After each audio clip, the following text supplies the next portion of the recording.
Hey everybody! So the last few weeks you saw some of my vlogs in North Carolina. I got to meet a luthier, a blacksmith, a gardener, and learned so many cool things about that area, which I loved. But what you didn't see, and one of the really cool aspects of the trip, was what it took to get there, and just all of the unexpected things that happened. So I've always been a go with the flow traveler. I only went to North Carolina because my current day job sent me there for work. And I went to Asheville because I was told by quite a few people that Asheville is just a really cool place to go because of its homemade items and the local community.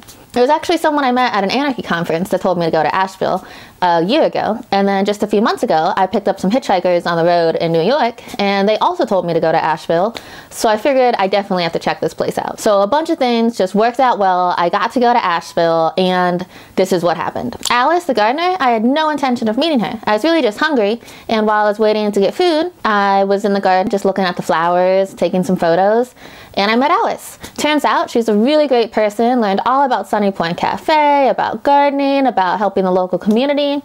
Loved it. That was something completely unplanned, but a great experience. I've probably said it 1,000 times already, but as a traveler, one of the best things to do is just to talk to people that you don't know. And that kind of leads to my next point.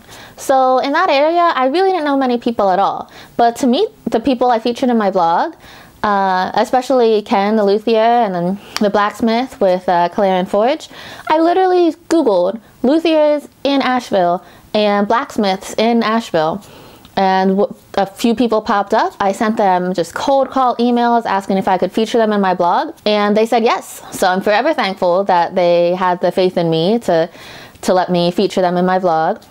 But literally I took the initiative to find really awesome people to hang out with, to meet, and I wasn't afraid to go to an area that I didn't know anyone. But one of the other cool things about Ken that you didn't get to see is that him and his wife are these very just good vibe people.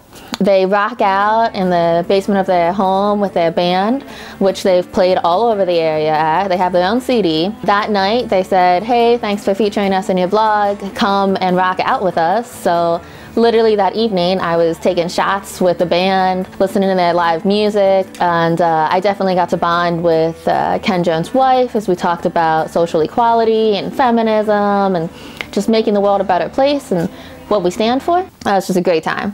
And so I really think this trip in general, although it was only North Carolina, I think it's a good mentality to have all the time when you travel. Taking initiative to talk to people, meet new people, find out things you've never learned before.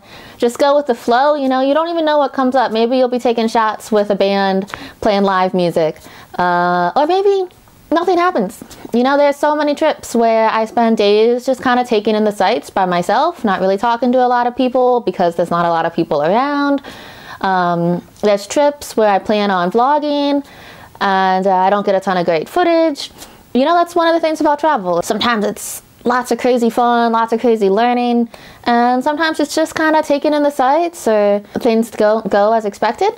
But if you don't even try, and if you don't even go out, take the time and an effort to go to new places, you can never have the really fun experiences too. So thanks for listening.